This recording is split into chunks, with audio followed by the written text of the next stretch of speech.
Hi everyone, it's James here from Pro Tools Expert, and you join me down in the shed with me old buddy, old pal, Mr. Paul Drew. Howdy doody. Long time no see, mate. Been a while. What have you been up to?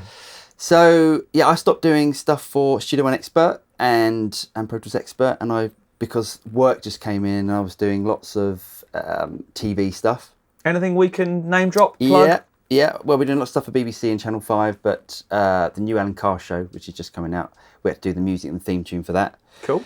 And hence one of the reasons for buying this, because it needed lots of guitar. Yes, this is the reason Paul's here. This is the reason we're surrounded by cables and guitars and all sorts of loveliness.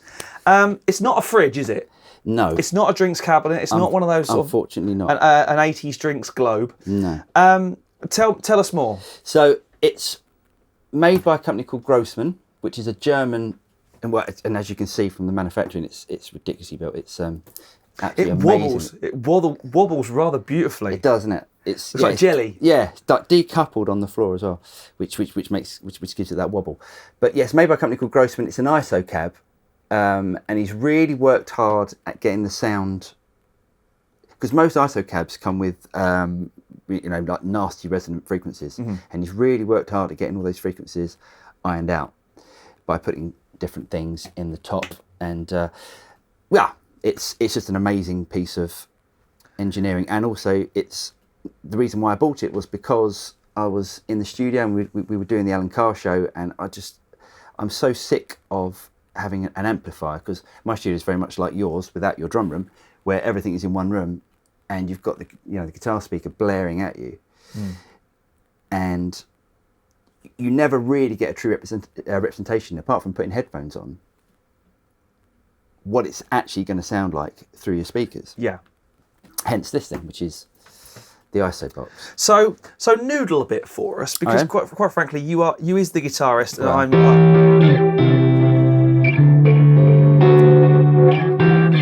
and the proof of the pudding in this thing is this moment coming up. Now it's quite heavy, but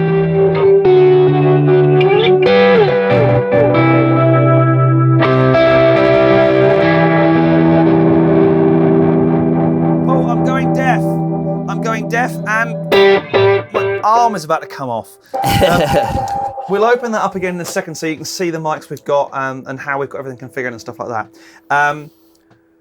It's effective, isn't it? Yeah, it's amazing. It's very, very effective. So let's just explain a little bit about what we've got going on from a technical point of view.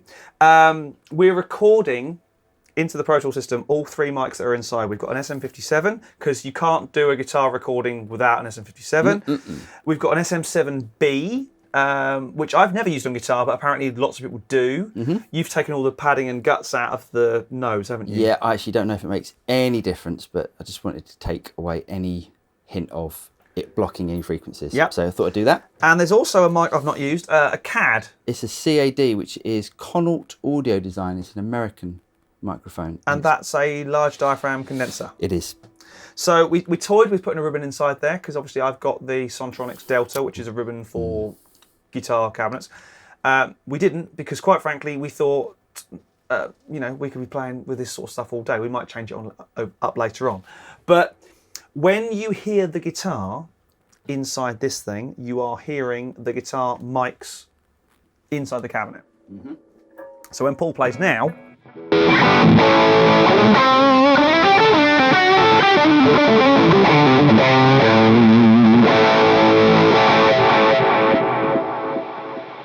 you're hearing the mics from inside here rather than our lapel mics being picking up the cabinet. So what Paul's going to do now is play again. I will mute the monitoring system, and I will mute the internal mics, so you'll only hear what was being picked up by our voice over mics. So go for it. Okay.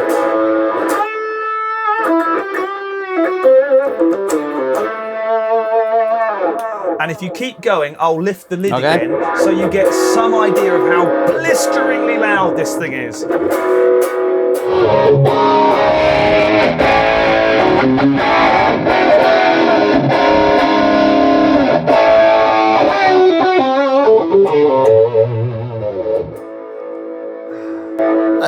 That is pretty amazing. It's pretty impressive, isn't it? Pretty amazing. What I'm actually more amazed about is I'm going to flick this off as well, actually, just to get rid of some of that lovely hum. What I'm more amazed about is the sound of the cabinet on its own. Yeah. It sounds like a 4x12 or a 2x12. Yeah. It's a vintage 30 or a greenback. I think it's got a greenback in it. Right. So, it's got probably one of the most popular guitar Celestian greenback in it. Let's face it, there's two, isn't there? There's greenbacks, vintage 30s, and the legend of the GT75. Oh, you don't like them?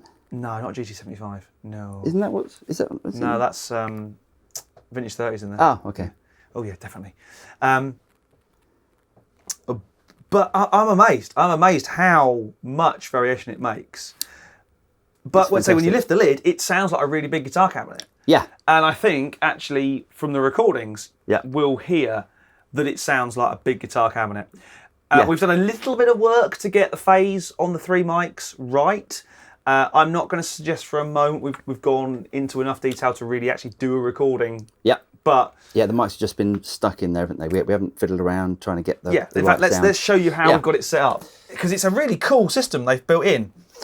He says, trying to put this thing down, it's not light, as you can imagine. So we've got these 3 arms with...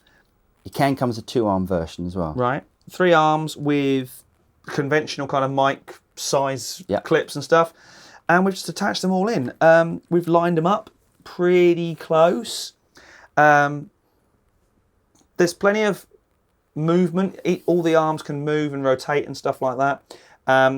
There's plenty of clearance as well, which is really nice. So you could get the mic well off axis if you wanted to. Yeah. The cables are all inbuilt. Yeah. Which is really nice, and then they're a good tight fit. You're not losing any sound through the cabling into the cabinet or into the box. I'm assuming behind here is all hell loads of padding and absolutely, and stuff there's like tons. Just and also, I don't know if you can see these little screws here. They all come off for very quick speaker change. So if you want to change the speakers and you want to get different sounds on your recording, it literally takes 2 minutes. Just dosh, pull that out, and it's got these cables just clip in. Nice. New speaker goes on, and it's done. And you can change the mics really quickly and really easily. There's plenty of space in there. I think 3 mics on 1 cone is probably as far as I would normally go. Yeah. But yeah, what a box. And it is beautifully isolated from the world, and it's doing exactly what it's supposed to do. Absolutely. It works. With German engineering as well. Yeah, I mean, it is. I don't know. I'll find the weight of this thing without the mics in and stuff, but it is damn heavy. The lid on its own is a seriously it's a big one. Heavy thing. We're running it with my Chandler GAV 19T head, which is only 19 watts, but my God, it's the loudest 19 watts I've ever witnessed, especially when you're standing over the thing with your noodling. Thanks for that, So, it definitely does what it says on the tin. You pleased with it? It's awesome, yeah. You've been getting some good results with it? Yeah, definitely. I mean, it's as I said, I'm used to using... I've got a Kemper, I've got an 11 rack like you've got, and I've got a Helix at home, so I'm used to using my monitors for recording guitars. So something like this means I can actually have proper amplifiers mic'd up, which personally has got a sound about it. And yeah, it just means I can have that in the same room as I'm recording. I actually don't record as loud as you've got it there. But I like to give this thing some... Oh yeah, and they do sound great. You get it at the right volume. It's awesome. So yeah, it just means that I can record virtually silently with talking, people talking in a room. And also the track playing as well, which is nice. So you've got the track playing in the background. The mics don't pick up the track. Yeah. So I mean, obviously the isolation goes 2 ways. Yeah. Unless you're mixing on amp-films, aren't you? Yes. Unless you've got them at an ear blisteringly loud level, you're not going to get anything back through. No. I like the build. It's how can I say this without sounding horrific? It is very German. It's very utilitarian. Yes.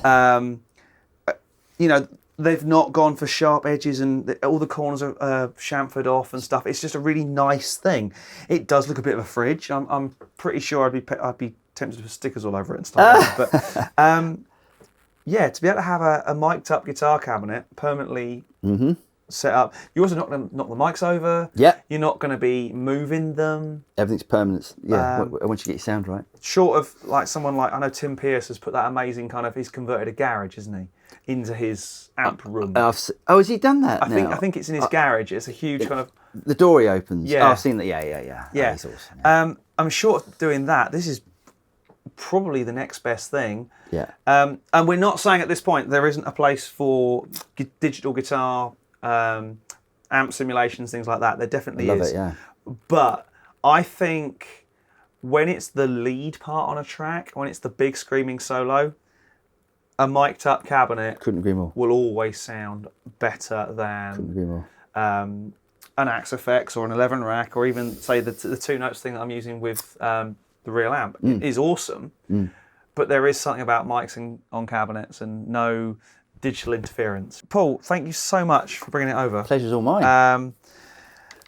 Half of me is now going, yeah, get rid of the cabinet and get Do it. one of those, because It's smaller. It's smaller. It's permanently rigged up. I could play it. Obviously, I can't play at the same time because that doesn't really work unless I grow another pair of arms.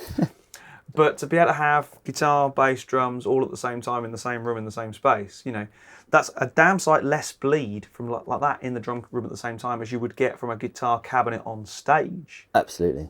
Dude, thank you so much. Play some more, because you is a very fine guitar player, and I'll turn it back on. Back on.